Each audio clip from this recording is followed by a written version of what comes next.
briefly share 5 attributes of the net generation. Don Tapscott coins this generation as the net generation, kids growing up with the internet. 1 is that they're influential. Globally, 50% of the world's population is under the age of 25. And whether this be a force for good or a force not, we need to make sure that we're engaging constructively this generation. The Economist states, why focus on these late teens and 20-somethings? Because they are the first young who are both in a position to change the world and are actually doing so. For the first time in history, children are more comfortable, knowledgeable, and literate than their parents about an innovation central to society. The internet has triggered the first industrial revolution in history to be led by the young. The second characteristic is that this generation is connected, especially, of course, in developed countries where there's greater access. In the United States, for example, 20% of today's US college students began using computers between the ages of 5 and 8.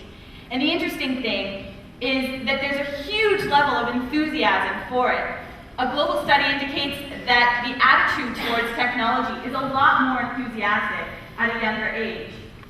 And of course, we're not just using one technology at any point in time, but there's constant multitasking, using cell phones, text messaging, going online, using IM, messaging friends on Facebook, using a whole range of technologies, and a shift in how you connect with your friends.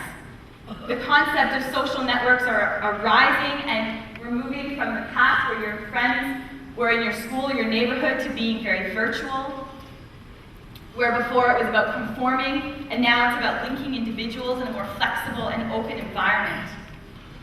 And so the worlds are getting blurred. On your one screen, you're able to participate in learning, you're able to work on your part-time job, you're able to chat with your friends and be social, listen to music, watch a movie, for all of these different activities at the same time. And so there's becoming a sort of blur between the real world and the virtual world. The fourth characteristic is that this generation is diverse. We're exposed to a huge global culture, whether it be through foreign foods, films. This is a study done by BBDO, and looking at how high numbers of people are actually really exposed to global culture and how that's influencing their attitudes and behaviors and expectations and ability to interact with people from different cultures. That said, personalization is so important, the ability to customize your own experience. And there's a huge sense of multiculturalism on the rise, and I'm so pleased that you're here in Toronto. We're such a multicultural city.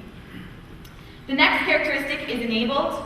The culture of leadership used to be strictly defined by hierarchies, and now it's shifting. The internet is shifting that, and power is formed in networks and nodes, and people are expecting to be able to participate.